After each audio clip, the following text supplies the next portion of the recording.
Hassan went into the cafe and returned with a bottle of Courvoisier cognac.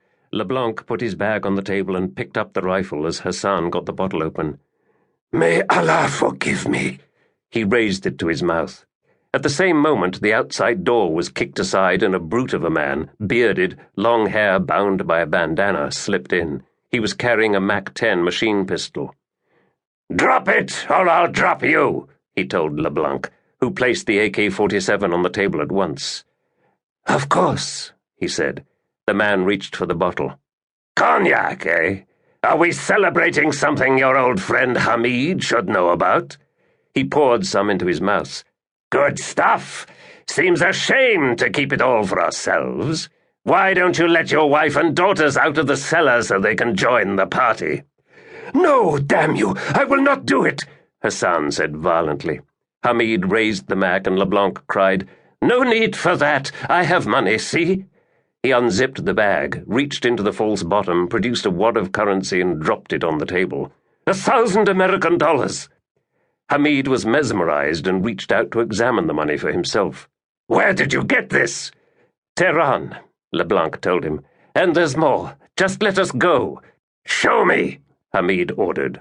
Leblanc scrabbled in the bottom of the bag, but instead of pulling out more money, he produced a Russian Makarov fitted with a silencer and shot Hamid between the eyes, fragmenting the back of his skull and hurling him outside into the street through the open door. A dull thud was the only sound. It was darker now, starting to rain on the dead, and Hassan kicked Hamid's body. "Bastard!" he said, picked up the corpse by its long hair and dragged it out to where the rest of the bodies lay. He turned to Leblanc, who had followed, and grabbed him in a huge embrace. "How can I repay you?" "That your wife and daughters are safe from harm is thanks enough. It was fortunate I had the pistol.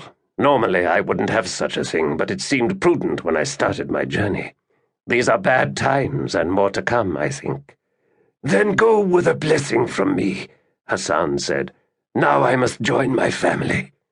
He returned to the cafe and closed the door. When Leblanc checked the yard at the rear, he found the Citroën intact. He found a water tap and washed away the blood that had splashed across his face as Hamid's skull exploded, using a scarf he found in the car, then checked the contents of the bag.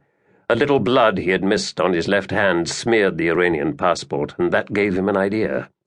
What if his Iranian passport, his true identity, turned up on one of the victims in the street, a body so damaged it could not be identified? He got in the Citroën and drove across the square to the mosque. The piles of bodies were truly shocking, and there were many badly damaged faces. As the rain increased, he knelt beside one old man smashed beyond recognition, his white hair soaked in blood. He felt in the man's inside pockets, removed a couple of letters and an identity card, smeared the Iranian passport with the dead man's blood, and put it in the pocket. He said a short prayer, returned to the Citroën, and started on the road toward Homs, passing many refugees and a small group of United Nations observers in their blue helmets. Several hours later, he left the Citroën in Homs and found a taxi driver willing to deliver him to Wadi Khalid on the border with Lebanon, walking through on foot, armed with his Lebanese passport, where he bypassed a crowd of Syrian refugees. The commander of the border post examined his passport and said, "See anything of the troubles in your journey, Doctor?" "I'm afraid so. I passed through Hula, a dreadful sight." "It must be good to be home after such an experience." "Yes, indeed."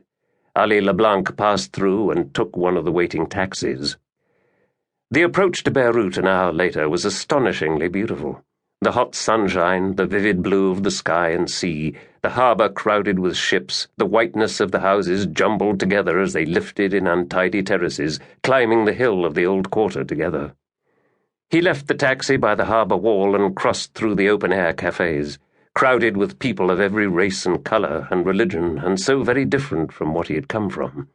He climbed quickly through narrow cobbled alleys, turned into Rue Rivoli, and came to a building several stories high that was painted a vivid blue. Not surprisingly, a sign by the door said Maison Bleue, and he rang the bell. The woman who answered was someone he knew.